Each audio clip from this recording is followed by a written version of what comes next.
Welcome back, everyone. On this video we have some old antique chairs that we need to get refinished.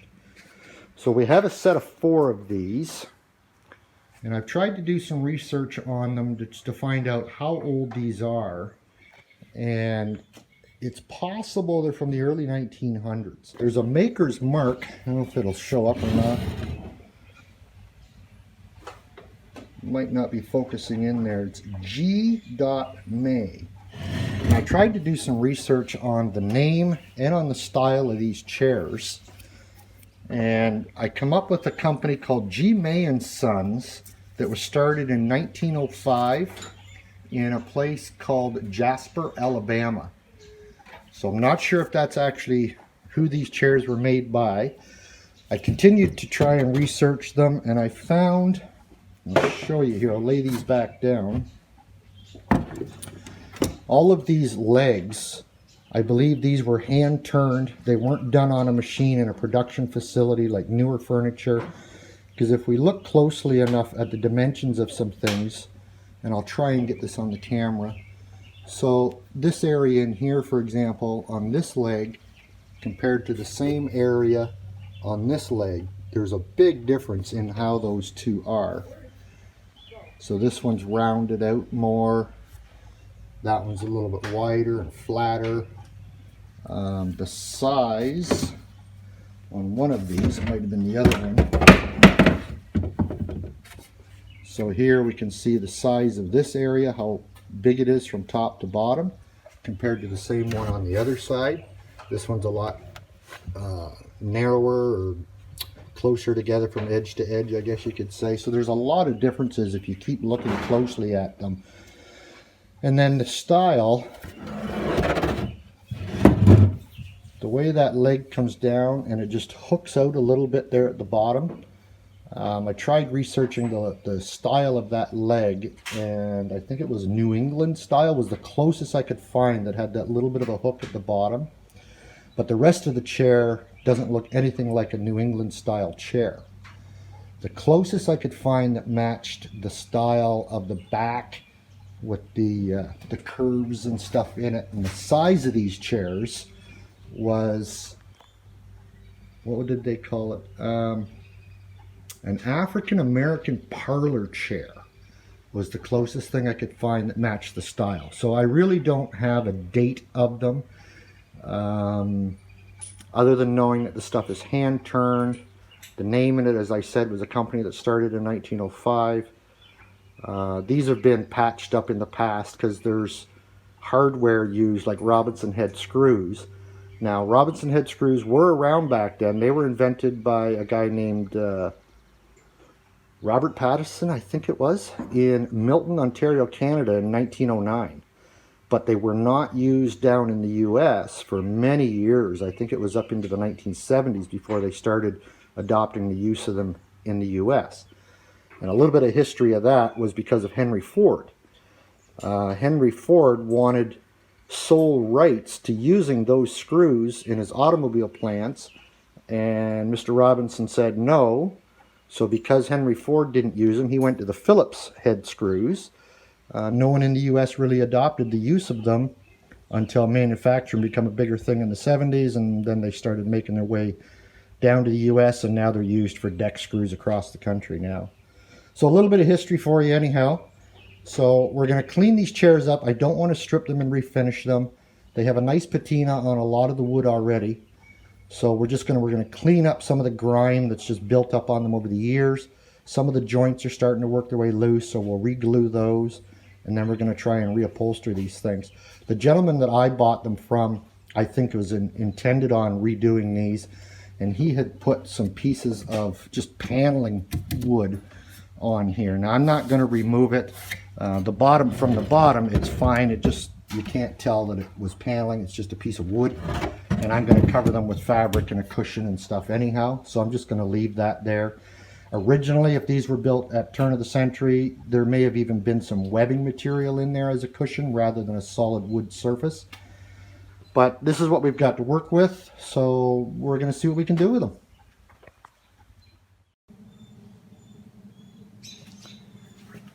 Okay, so we cleaned them all up and they look much better now, just being all cleaned up.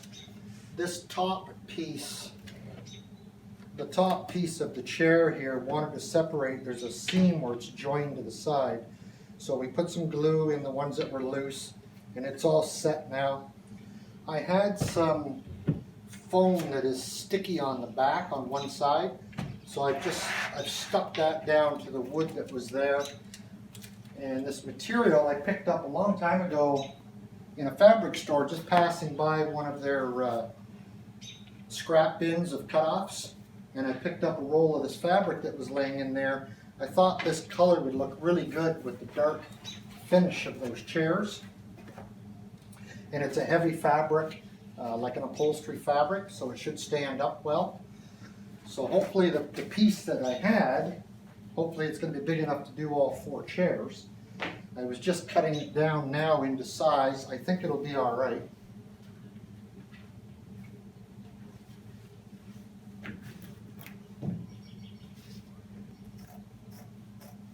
And then we can start putting it on there and start wrapping it around and stapling it from the bottom from underneath. I've never done any upholstery work before, so I don't know how it'll turn out, but it's going to look better than what they did, just sitting around not being used.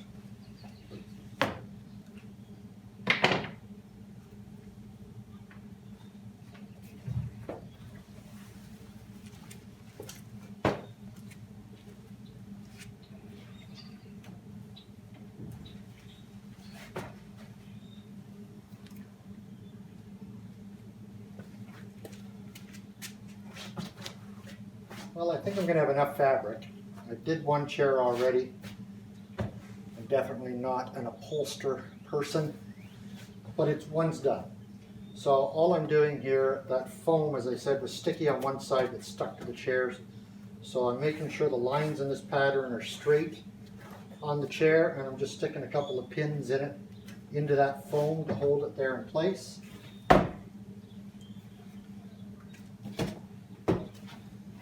And I started at the back of the chair on the first one I did, but I don't know that it turned out the way I wanted it to.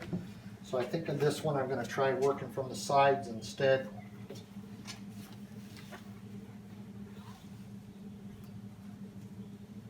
I'm just rolling the edge of the fabric a little bit as I stretch it up onto here. Then if you have any extra material, instead of it just hanging out the bottom of the chair, you can just roll it underneath as much as you need to.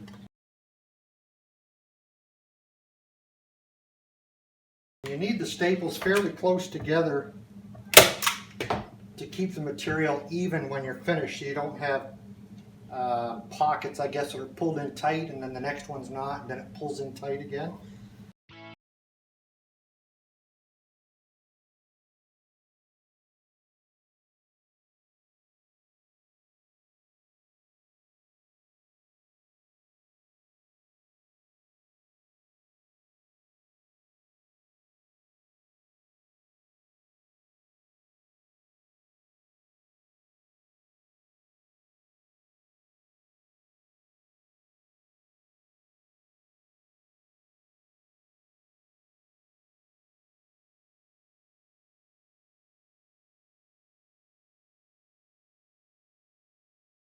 So you can see how it's starting to come out. There's a bit of a wrinkle in here, but once we pull it tight the other way, that wrinkle will come out.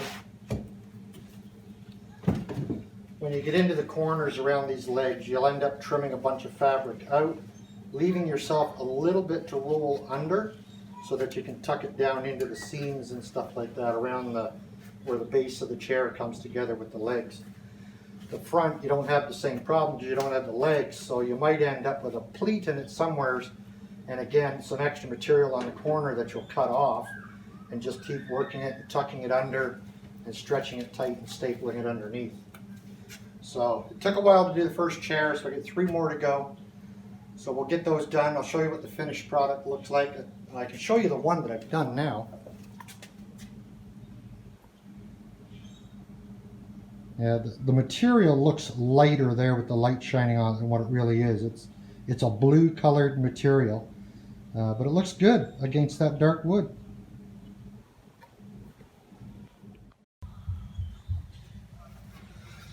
Let's see if I can get some of this on camera. So you can see I took out a big chunk of material out of the corner on both sides. I don't know if I'm getting that on camera or not. Hopefully I am. So the idea is to leave yourself some extra that you can roll underneath. And I just use a small screwdriver to tuck it down in there.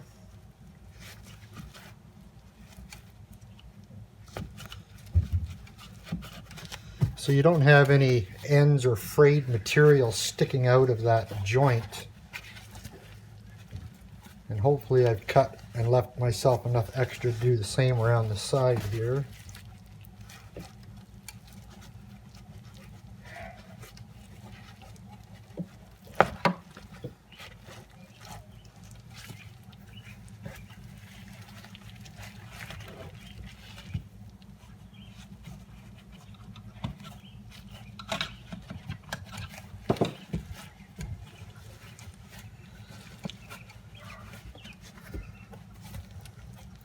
There, once we get that stretched underneath and stapled, it'll be good.